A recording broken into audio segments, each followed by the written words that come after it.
Hola a todos, muchas gracias por la invitación a presentar hoy día sobre estudio y manejo del daño hepático crónico en APS. Mi nombre es Juan Pablo Ara. Los objetivos de esta presentación van a ser definir el concepto de daño hepático crónico cirrosis, enumerar las principales manifestaciones clínicas, incluyendo el examen físico, también discutir sobre el estudio básico de la cirrosis y vamos a conversar un poco sobre cómo debiese ser el manejo en estos pacientes. Empecemos con la definición, cómo se define cirrosis. La cirrosis es el estadio final de la fibrosis hepática que ha ido progresando desde significativa, avanzada, hasta que llega al estadio 4 llamado cirrosis. Pero cirrosis es un diagnóstico histológico que se basa en la presencia de estos nódulos de regeneración que se pueden ver ahí en una biopsia hepática. Por lo tanto, les voy a mostrar un poquito más adelante que esto a veces es complejo porque no hacemos biopsia hepática muy frecuentemente y cirrosis de alguna forma, a no ser que tengamos la descompensación, tengamos biopsia o tengamos imágenes muy compatibles, a veces el diagnóstico no es tan sencillo. Así ustedes pueden ver como en la histología lo que destaca son los nódulos de regeneración, que son estos nódulos que ocurren cuando el tejido fibrótico o la matriz extracelular de colágeno empieza a encerrar tejido hepático sano y forma estos nódulos. Como les comentaba, en el fondo la cirrosis es el estadio 4, donde ya existen los nódulos de regeneración. Cuando tenemos estadio 3, F3, esto se conoce como fibrosis avanzada. F2 es fibrosis significativa, cuando todavía no hay presencia de puentes, pero hay una fibrosis pericelular y se están empezando a formar. Y F1 es cuando no hay fibrosis significativa. La fibrosis también se correlaciona con una de las principales complicaciones, que es la hipertensión portal, medido ahí a través del gradiente transhepático. Por lo tanto, esto no es solo para la caracterización histológica, sino que también tiene una utilidad del punto de vista clínico.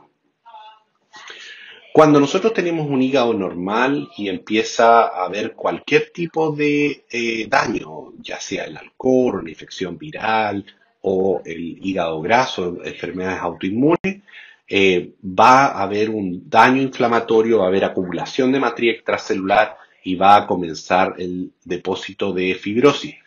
Esto puede ocurrir en un periodo variable de tiempo, dependiendo de la gravedad del daño, del insulto que le está ocurriendo al hígado y también de la etiología.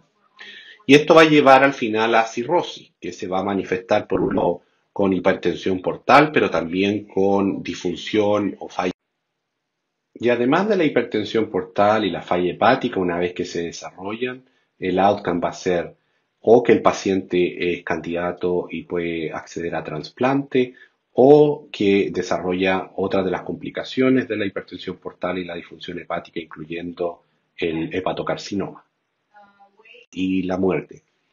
Un concepto que hay que tener en claro es que la fibrosis y la cirrosis no es un proceso estático, esto es un proceso dinámico que puede tener regresión o incluso resolución cuando están en estadios precoces, cuando hay el control de la enfermedad que está causando este problema. Así que esto es importante que lo tengamos en mente. Al daño hepático crónico nosotros le llamamos a este proceso, pero ojo que daño hepático crónico no es exactamente lo mismo que cirrosis. Bueno, como yo les comentaba, la cirrosis son los nódulos de regeneración, el estadio histológico, pero daño hepático crónico se conoce cuando incluso hay fibrosis inicial, pero hay una enfermedad hepática crónica.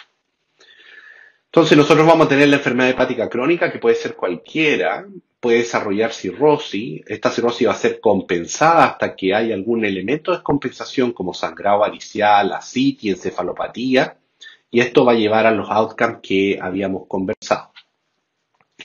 ¿Por qué hacemos la diferencia de esto de compensado versus descompensado? Porque ustedes pueden ver que la mortalidad a un año entre los compensados y los descompensados es muy diferente. Así, la sobrevida promedio en un paciente descompensado es 2 años, por eso que nosotros decimos que la posibilidad de estar vivo 2 años con cirrosis descompensada es del 50% versus la sobrevida promedio de más de 10 años en los pacientes que tienen cirrosis compensada, especialmente con sin ascitis. ¿Cuáles son las potenciales etiologías? Tenemos las enfermedades virales, especialmente hepatitis B y C. Tenemos la enfermedad hepática por alcohol. Tenemos lo que antes se conocía como hígado graso, que ahora se conoce como enfermedad hepática esteatóxica asociada a disfunción metabólica o MASLD por las siglas en inglés. Hay otras enfermedades con la hepatitis autoinmune, con las angiopatías como la colangitis clorosante primaria, colangitis biliar primaria, enfermedades más metabólicas o depósitos como hemocromatosis Wilson, déficit de alfa-1 antitripsina, falla cardíaca. Todas estas son potenciales etiologías de daño hepático crónico y de cirrosis. Respecto a las manifestaciones clínicas, la cirrosis es una enfermedad que es mayoritariamente asintomática. A veces se puede manifestar como anorexia, baja de peso, fatiga, pero va a ser mayoritariamente asintomática hasta que existe una descompensación hepática con ictericia, prurito, sangrado varicial, ascitis o con confusión cuando hay encefalopatía hepática. Del examen físico, todos estos van a ser sobre todo cuando existe enfermedad hepática más avanzada, la ictericia, las telangiectasias aracniformes, la ginecomastia y la palma hepática o eritema palmar, el ascitis o la acumulación de líquido en la cavidad peritoneal, esplenomegalia, esto se correlaciona muy bien con la hipertensión portal. Hepatomegalia va a depender, ¿no? En la cirrosis como tal, de hecho el hígado está más pequeño por todo la retracción del tejido cicatricial, pero puede existir hepatomegalia cuando hay inflamación activa, por ejemplo, en el caso de alcohol o de la hepatitis autoinmune. Asterixis o FIN cuando hay encefalopatía hepática y también edema periférico cuando hay, sobre todo en contexto de ascitis y sobrecarga de volumen. La asterixis o el flapping, son estos movimientos involuntarios que tienen que ver con la acumulación de productos nitrogenados a nivel cerebral por el poco clearance que hace el hígado y esto se hace pidiendo al paciente que extienda los brazos con las manos en dorsiflexión y se le pide mantenerlo así con los ojos cerrados y yo les voy a mostrar un video un poco más adelante de cómo esto se ve. Otras características, tenemos arriba a la izquierda las telangiectasias aracniformes que se correlacionan con hipertensión portal, a la derecha ginecomastia, después tenemos uñas de Terry, tenemos la palma hepática que es el eritema en las eminencias tenar e hipotenar de la palma, tenemos petequia y más abajo tenemos la circulación colateral, por ejemplo aquí la cabeza de medusa en el abdomen. El abdomen normalmente, sobre todo cuando hay ascitis, va a estar distendido, con pérdida de masa muscular, ustedes pueden ver en los brazos, y con la prominencia de la circulación colateral, por ejemplo, la cabeza de medusa desde el ombligo dirigiéndose alrededor. Acá en este brazo, además de las petequias, ustedes pueden ver cómo hay pérdida de la musculatura. En particular acá es evidente la pérdida de la musculatura interfalángica y que esto se correlaciona con sarcopenia, con fragilidad y es importante también al momento de hacer los diagnósticos. Acá de nuevo la palma hepática, ustedes pueden ver el eritema y la atrofia, tanto en la eminencia tenar como hipotenar. De nuevo, ascitis, de hecho hay una hernia umbilical, circulación colateral, pérdida de masas musculares, petequia. De nuevo, acá vemos la pérdida de las masas musculares en las piernas y el tinte amarillento de la ictericia en este paciente. ¿Qué vamos a ver nosotros en el laboratorio? A veces la aminotransferasa o lo que llamamos la enzima hepática pueden estar normal o discretamente elevadas. Cuando la enfermedad empieza a progresar, va a ver que la bilirrubina se eleva, a veces la fosfatasa alcalina, la GGT, el INR que traduce la coagulación, hipoalbuminemia que nos traduce una disfunción sintética del hígado, hiponatremia que también se asocia, es un factor pronóstico, trombocitopenia, sobre todo plaquetas menores a 140.000, se van a correlacionar con el desarrollo de hipertensión portal y de esplenomegalia, anemia, a veces por el mismo mecanismo de secuestro esplénico, o pueden haber otros mecanismos asociados, por ejemplo, sangrado del tubo digestivo. ¿Cómo evaluamos la etiología? ¿Cuál es, de alguna forma, el estudio básico?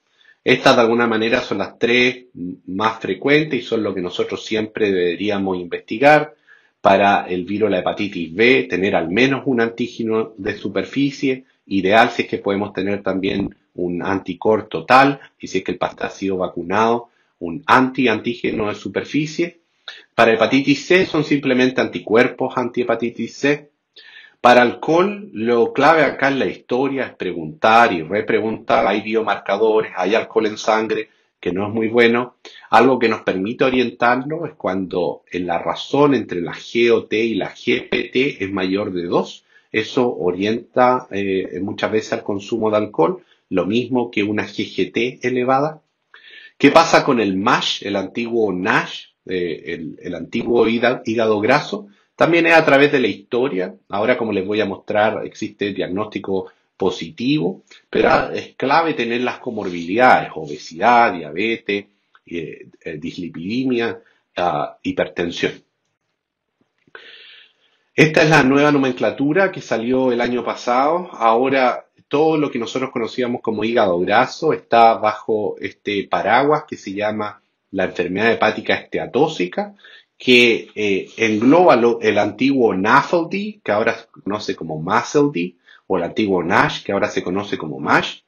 Engloba también la enfermedad hepática por alcohol, y ojo que no hablamos ya de cirrosis alcohólica o hepatitis alcohólica. Se utiliza un término no estigmatizante que se puede decir relacionada al alcohol, asociada al alcohol. Y ahora reconocemos que existe una entidad entre medio de estas dos, entre el MASLD y el alcohol, que son los pacientes que tienen cierto consumo de alcohol y además tienen factores de riesgo metabólico y que se conoce como MET-ALD, que es la combinación entre la disfunción metabólica y la enfermedad hepática por alcohol.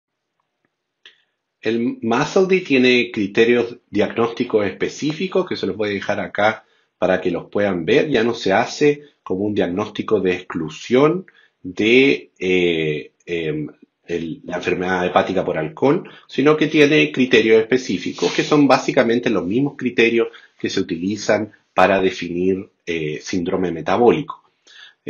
Así que esto de alguna forma facilita el diagnóstico positivo de la enfermedad hepática esteatóxica asociada a la disfunción metabólica. Otras etiologías que nosotros tenemos que evaluar, por ejemplo, la hemocromatosis, la enfermedad de Wilson, con historia familiar. Para la hemocromatosis lo clave está en tener la saturación de transferrina, también la ferritina, ceruloplasmina. Se puede utilizar en el contexto apropiado. Ojo que normalmente estos van a ser pacientes jóvenes cuando existe enfermedad hepática avanzada. La ceruloplasmina se produce en el hígado, así que puede estar falsamente baja. La hepatitis autoinmune, acá tenemos los anticuerpos antinucleares, los anticuerpos antimúsculo liso, la inmunoglobulina G, el recuento total. Esto nos va a ayudar a hacer el diagnóstico. Para la colangitis biliar primaria, son los anticuerpos antimitocondriales. Normalmente esto está en el contexto de fatiga y prurito. Para la colangitis esclerosante primaria, si bien se pueden usar los ANCA, normalmente este es un diagnóstico que se hace a través de imágenes con una colangioresonancia. Para la falla cardíaca, el líquido ascítico nos puede ayudar, pero obviamente acá necesitamos tener un ecocardiograma y el déficit de alfa-1 antitripsina estricte tanto el estudio genético como los niveles de alfa-1 antitripsina. ¿Cuándo vamos a hacer diagnóstico radiológico? Yo diría que todos los pacientes con cirrosis deben tener una ecografía abdominal, no solo para el diagnóstico de la cirrosis, sino que también para excluir complicaciones, por ejemplo, el hepatocarcinoma, pero específicamente en tema diagnóstico, probablemente para enfermedades como la colangitis sclerosante primaria, es donde es más útil. Y en los casos en que tenemos dudas, recordar que al final el gold standard sigue siendo la biopsia, que nos puede ayudar en los casos de mayor complejidad. Las distintas modalidades de imágenes que existen, tenemos desde la ecografía abdominal, el ultrasonido, que nos va a mostrar la nodularidad hepática y nos permite descartar complicaciones, el escáner, que en el caso del hígado en particular, para poder identificar lesiones hepáticas, tenemos que pedirlo con contraste trifásico, es decir, tenemos que tener una fase sin contraste, una fase arterial y una fase portovenosa, de manera de poder identificar correctamente las características dentro del hígado. La resonancia también tiene un rol y más recientemente la elastografía ha ganado un gran rol porque nos permite el diagnóstico no invasivo de el grado de fibrosis hepática. Esto es un poco lo que yo les comentaba, que la cirrosis requiere una biopsia, en teoría, para el diagnóstico. Entonces ha ido creciendo el concepto de lo que se llama enfermedad hepática crónica avanzada compensada. Y que esto se hace a través de la elastografía y que se han ido poniendo puntos de corte de 5 en 5 como para hacerlo más fácil y que mediante el uso de plaquetas más elastografía uno podría, por ejemplo, identificar los pacientes de bajo riesgo de tener varices esofágicas y evitar hacer una endoscopía, por ejemplo, o identificar los pacientes de alto riesgo y que necesitan evaluaciones más invasivas. Por lo tanto, la elastografía nos ha permitido hacer un diagnóstico con certeza, pero de manera no invasiva. En cuanto a cuáles son las probabilidades, por ejemplo, el likelihood ratio basado en el examen físico, ustedes pueden ver que la circulación colateral en el abdomen y la presencia de ascitis son los dos con mayor el likelihood ratio positivo para el diagnóstico de cirrosis. Y del punto de vista del laboratorio, y esto es algo que siempre me gusta recalcar, el laboratorio más importante probablemente en esta población son las plaquetas. Y acá los invito a ustedes en la atención primaria que ven tantos pacientes con diabetes o con obesidad, a tener un ojo en las plaquetas y no solo el valor absoluto, sino que la tendencia. Muchas veces el diagnóstico de cirrosis puede ser hecho años antes, cuando ustedes ven que las plaquetas bajaron de 400 a 300 a 200 y las plaquetas siguen siendo normales. El laboratorio no les va a indicar que el valor está alterado, pero si ustedes ven la tendencia, esto les permite identificar a estos pacientes. Y ese es el principio de algunos de los scores no invasivos que nosotros utilizamos para definir la presencia o no de fibrosis avanzada, como el FIB4, que utiliza la GOT, GPT, la edad y las plaquetas, para poder identificar a los pacientes que pueden tener fibrosis avanzada. Una vez que nosotros ya tenemos el diagnóstico de la cirrosis, tenemos que decir, ok, cuán avanzada está la enfermedad, cuál es la gravedad de la enfermedad. Para esto tenemos distintos score y puntaje. El score de MEL o MEL sodio, que ustedes probablemente lo han escuchado, utiliza ciertos factores de laboratorio como la creatinina, la bilirrubina, el INR y el sodio. Va entre 6 y 40, donde 6 es lo más sano, 40 es lo más enfermo, y permite de alguna forma, y es lo que se utiliza actualmente para la alocación de órganos para el trasplante y para identificar cuál es el paciente que está más enfermo. Actualmente existe la versión 3.0 del MEL, llamado MEL 3.0, que en Estados Unidos ya está siendo utilizado para la alocación de órganos y probablemente en Chile también va a partir pronto. El score de Child-Pugh, este otro score que fue desarrollado antes, solamente clasifica a los pacientes en A, B o C de acuerdo al puntaje y permite identificar los pacientes que iban a tener riesgo perioperatorio en relación al TIPS. Así es como se desarrolló. Pero después en mayores estudios también mostraron que es muy útil en el pronóstico de estos pacientes. Por lo tanto, se puede también utilizar. Yo recomiendo poner ambos, poner el child no solo con la letra, sino que con los puntos. Por ejemplo, child A6 o B7 o C12 y además el score de MEL sodio para poder tener una mejor idea de la gravedad de ese paciente. Esto es como ocurre en la circulación normal. Viene todo el flujo a través de la vena porta mayoritariamente, pero también de la gástrica izquierda, la esplénica, la mesentérica superior e inferior. Y todo este flujo de sangre tiene que pasar a través del hígado para filtrarse y ir a través de las venas hepáticas de vuelta al corazón. Esto es lo que ocurre en una situación normal.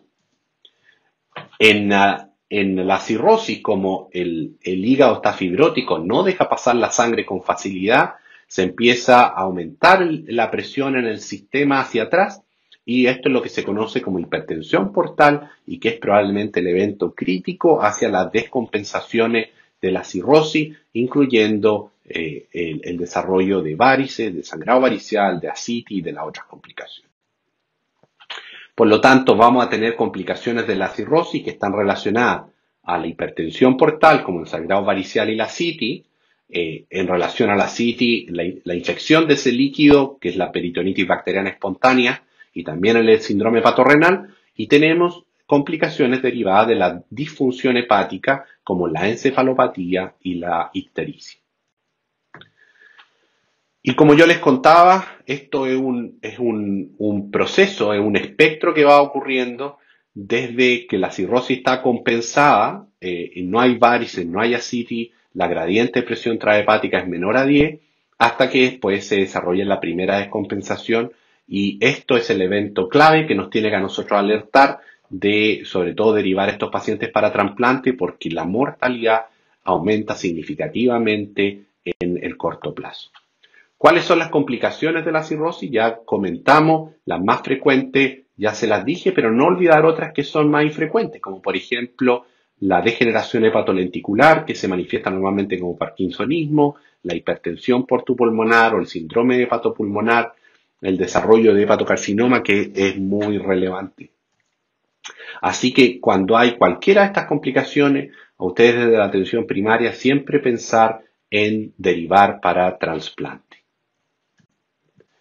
Revisemos un poco sobre las complicaciones, las varices esofágicas. Entonces, las varices esofágicas se van a desarrollar, la profilaxis primaria normalmente se hace con beta bloqueo no selectivo, propanolol o carvedilol. Actualmente se prefiere el carvedilol por sus características o ligadura de las varices esofágicas.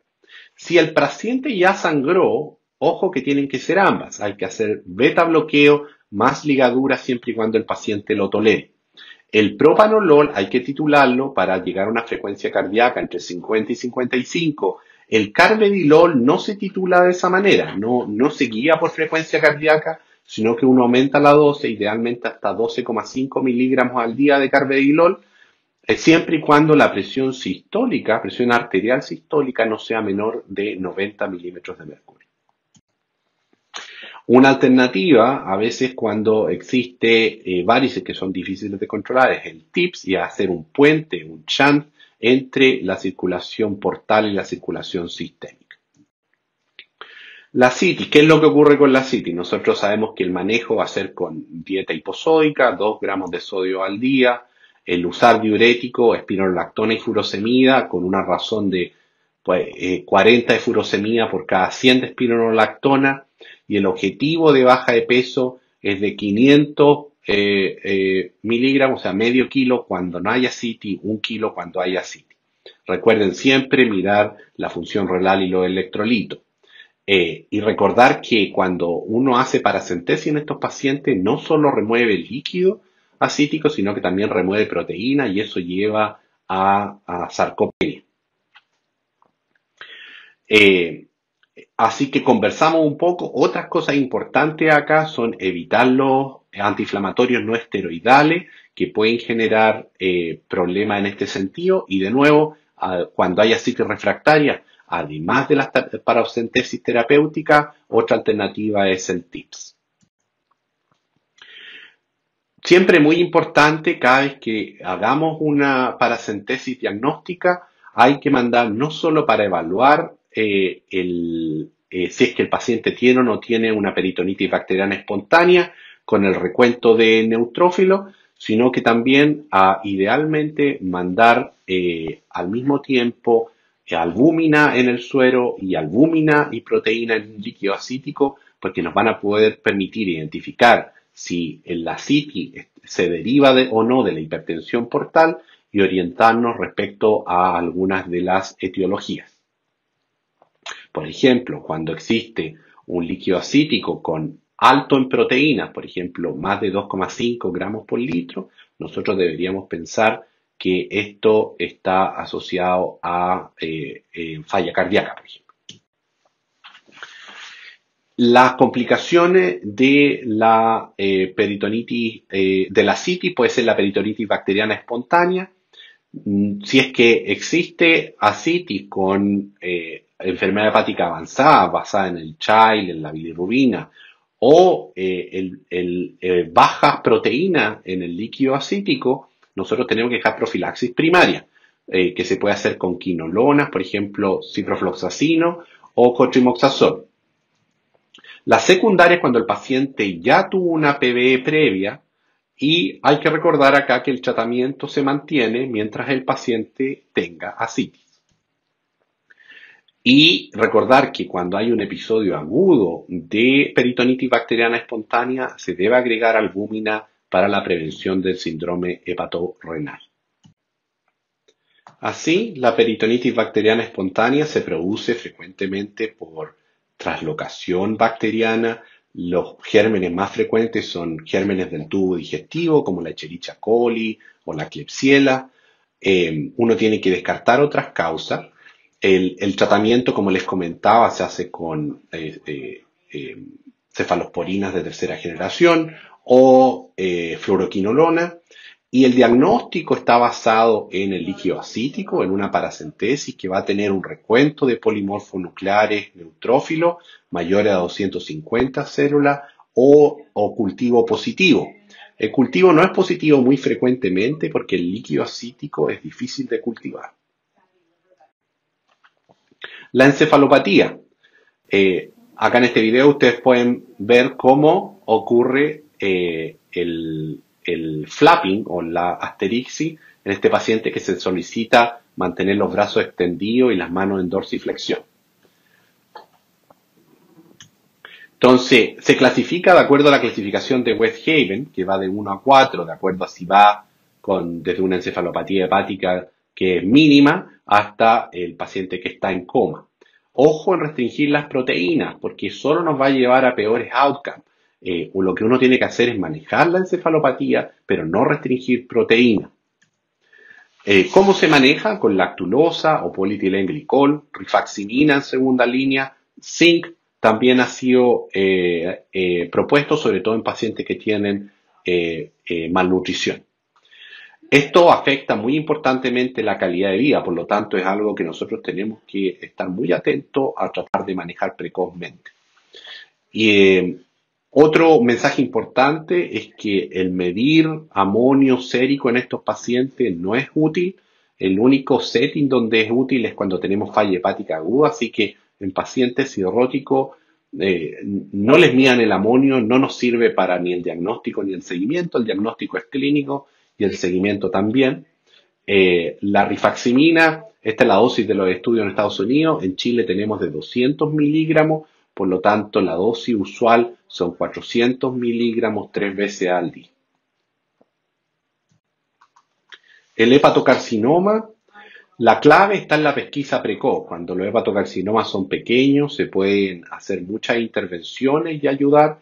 Cuando ya han crecido, la intervención y las posibilidades curativas son menores.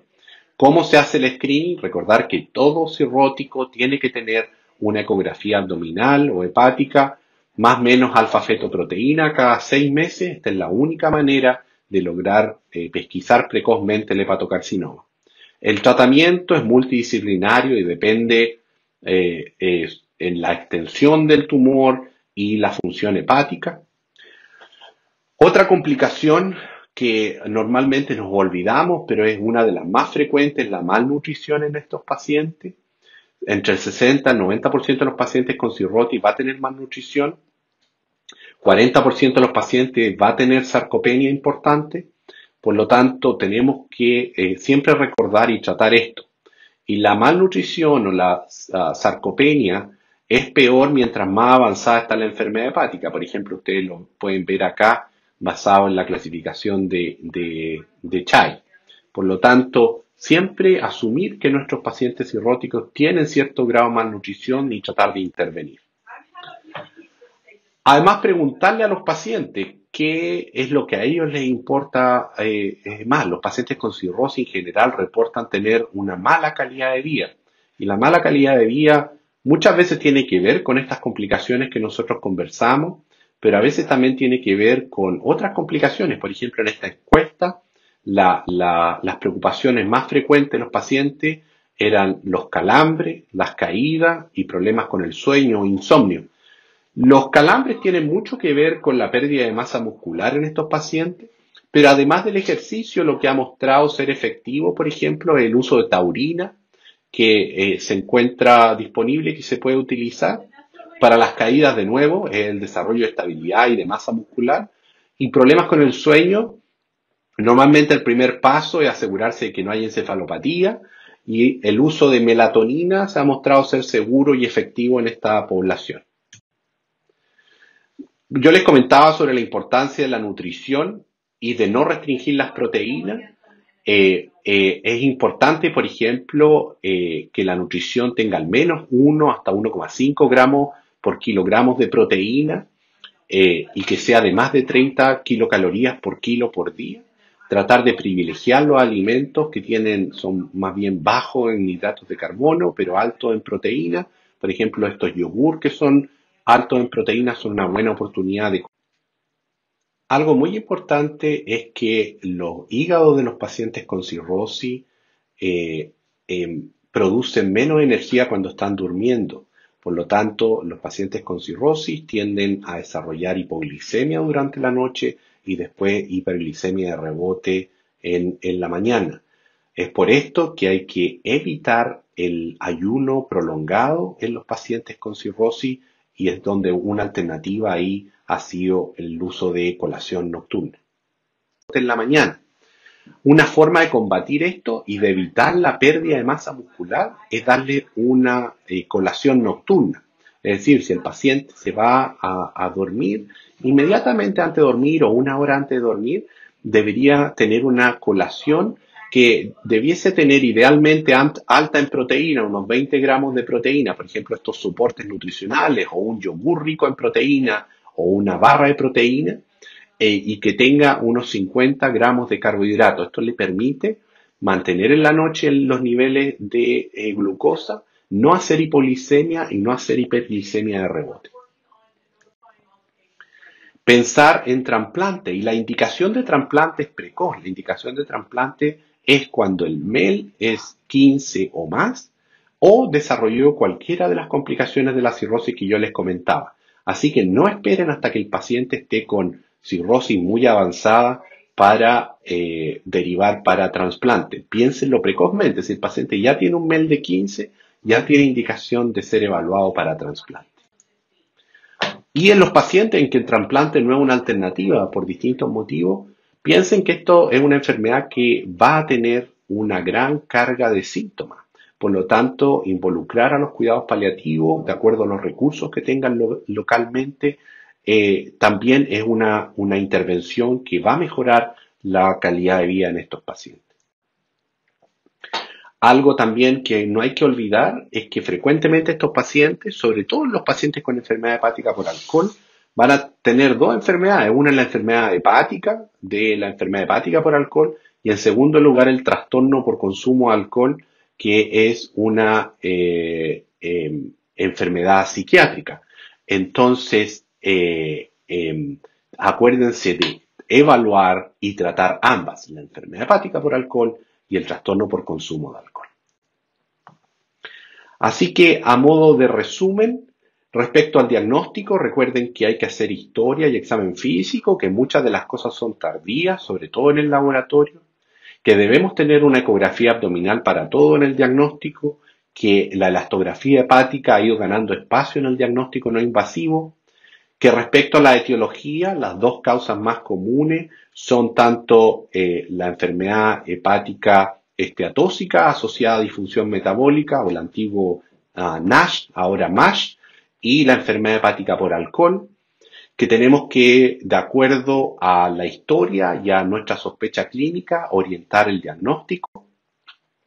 En cuanto a las complicaciones, esas son las más frecuentes y creo que pudimos discutir un poco en cómo teníamos que investigar cada una y manejarla y después darle consejo general a la población con cirrosis. Por ejemplo, preguntas frecuentes son, ¿puede tomar paracetamol?